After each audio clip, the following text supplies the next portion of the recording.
হরে কৃষ্ণ, হরে রাম। আমার শতকোটি প্রণাম, আর আপনার ভক্তদেরও আমার শতকোটি প্রণাম। আমার আজকের ভিডিও হনুমান বধের সারাংশ।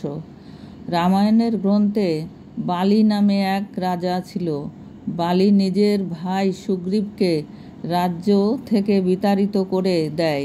ভাইয়ের স্ত্রীকে নিজের স্ত্রী বানিয়ে রাখে। দুঃখী সুগ্রীব দূর দেশ ভ্রমণ করতে থাকে। হনুমানজিকে এক পাহাড়ে বসে রাম রাম জপ করতে দেখে। সুগ্রীব ও হনুমানের মধ্যে মিত্রতা হয়। সুগ্রীব নিজের দুঃখের কাহিনী হনুমানজিকে শোনায়। শরণাগত সুগ্রীবকে হনুমানজি সাহায্য করার বচন দেয়। সুগ্রীব হনুমানজিকে বলে, বালি এমন সিদ্ধি প্রাপ্ত করেছে যে কেউ বালির সাথে যুদ্ধ করলে তার অর্ধেক শক্তি বালির ভিতর প্রবেশ হয়ে যায়। এই কথা শুনে হনুমানজি শান্ত হয়ে যায় আর যুদ্ধ করার পরিকল্পনা ত্যাগ করে। ওই সময় রাজা দশরথের পুত্র রামচন্দ্র বনবাসে ছিল। পত্নী সীতা ও ভাই লক্ষ্মণও সাথে ছিল। শ্রীলঙ্কার রাজা রাবণের বোন লক্ষ্মণকে দেখে বিবাহ করতে চায়। লক্ষ্মণ বলে, আমার বিবাহ হয়ে গিয়েছে। কিন্তু সুর্পনখা লক্ষ্মণের কোনো কথা মানতে রাজি হচ্ছিল না। সে যে কোনো মূল্যে লক্ষ্মণকে বিবাহ করবে। শেষ নাগের অবতার লক্ষ্মণ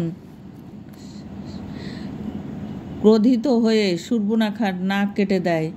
নিজের দুর্দশার কথা ভাই রাবণকে বলে প্রতিশোধ নেওয়ার জন্য রাবণ শ্রীরামচন্দ্রের পত্নী সীতাকে অপহরণ করার পরিকল্পনা করে। সাধু বেশ ধরে মামা মারীচির সহযোগে সীতাজিকে অপহরণ করে। আমার ভিডিওটা দেখে ভালো লাগলে আপনাদের লাইক, শেয়ার, সাবস্ক্রাইব করে দেবেন, আমার অনুরোধ রইল। আর আপনারা আমার ভিডিওটা সম্পূর্ণ দেখবেন, সে অনুরোধও রইল। এবার আমি পরেরটুকু আবার শুরু করছি। সীতাজির খোঁজে শ্রীরাম ও লক্ষ্মণ বনে বনে ঘুরতে থাকে। ওই সময় শ্রী হনুমানজি ও শ্রী সুগ্রীবের সাথে রামচন্দ্রের দেখা হয়। সুগ্রীব রামচন্দ্রকে নিজের দুঃখের কথা বলেন। তখন শ্রী রামচন্দ্র শর্ত রাখেন যে আমি তোমাকে তোমার রাজ্য বালির কাছ থেকে উদ্ধার করে দেব, কিন্তু সীতাজিকে খোঁজ করার জন্য আমাকে সাহায্য করতে হবে। সুগ্রীব শর্ত মেনে নেয়। শ্রীরামচন্দ্রজি বৃক্ষের আড়াল থেকে যুদ্ধ করে বালিকে বধ করে সুগ্রীবকে রাজতিলক করে দেয়। সুগ্রীব ও নিজের প্রতিজ্ঞা পালন করে সীতার খোঁজ করার জন্য চারিদিকে সেনা পাঠায়। জটায়ু পাখি শ্রীরামকে বলে, সীতা মাতাকে লঙ্কেশ্বর রাবণ অপহরণ করে নিয়ে গিয়েছে। আমি মাতাজিকে ছাড়ানোর জন্য চেষ্টা করি, কিন্তু আমার ডানা কেটে দেয়। রাবণের সঙ্গে কথা বলে সীতাজিকে উদ্ধার করে আনার জন্য হনুমানকে রাজদূত বানায়। শ্রীরামচন্দ্র হনুমানজিকে একটি আংটি দেয়। ওই আংটিটিতে রাম নাম লেখা ছিল, যাতে আংটি দেখে সীতা হনুমানকে চিনতে পারে বা বিশ্বাস করে যে রামচন্দ্রই হনুমানকে পাঠিয়েছে। শ্রী হনুমান মুদ্রি আংটি নিয়ে আকাশমার্গে উড়ে শ্রীলঙ্কায় যায়। রাবণ সীতাজিকে নৌলেখা বাগানে বন্দি করে রেখেছিল।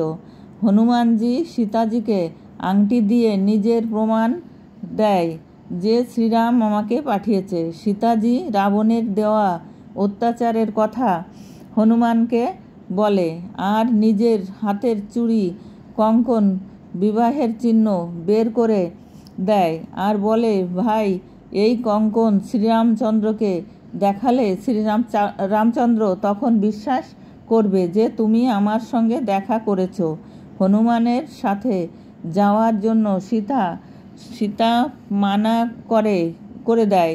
হনুমানজি ফল খাওয়ার ইচ্ছা ব্যক্ত করে তখন সীতা বলে, ভাই, গাছ থেকে ফল পেড়ে খাওয়ার আদেশ আমারও নেই। যদি কোথাও ফল পড়ে পড়ে থাকে তাহলে খেতে পারো।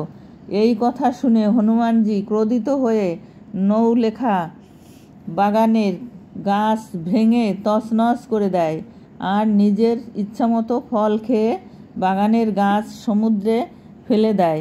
লঙ্কার রাজা রাবণের আদেশে রাক্ষসরা হনুমানের লেজে কাপড় আর তুলা বেঁধে আগুন লাগিয়ে দেয়। হনুমান নিজের লেজের আগুনে দিয়ে লঙ্কা জ্বালিয়ে দেয়।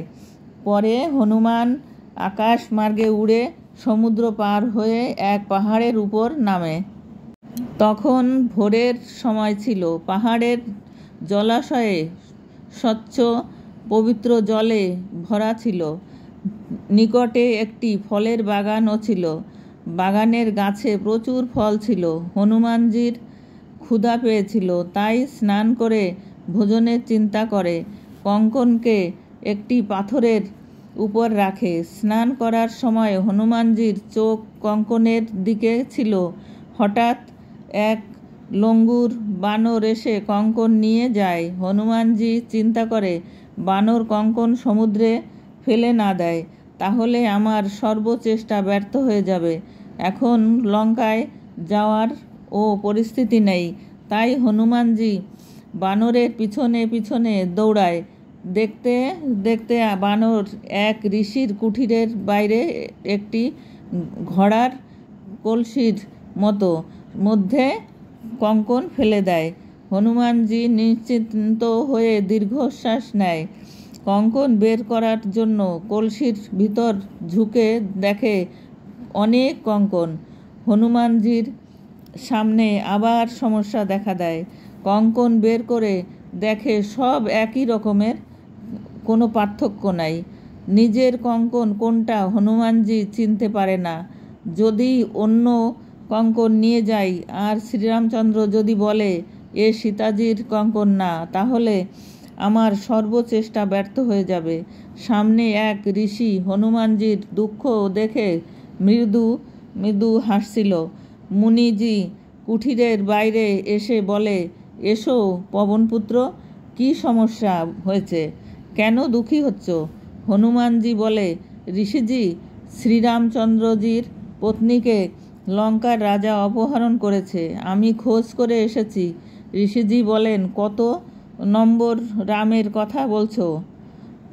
হনুমান আশ্চর্য হয়ে যায় আর ভাবে ঋষি ভাঙের নেশায় বলছে না তো। হনুমানজি জিজ্ঞাসা করে, হে ঋষিজি, রাম কতজন আছে? ঋষিজি বলে, হ্যাঁ, অনেক রাম আগে চলে গিয়েছে, পরেও আসবে। ঋষিজির কথা হনুমানজির ভালো লাগে না, কিন্তু ঋষির সহিত বাদ বিবাদ করাও ঠিক না। ঋষিজি হনুমানজিকে বলে, তুমি খুব ক্লান্ত, কিছু খেয়ে বিশ্রাম করো, আমি ভোজন তৈরি করছি। আমি আজকে এই পর্যন্ত, পরে কালকে আবার পরেরটুকু শোনাবো। নমস্কার।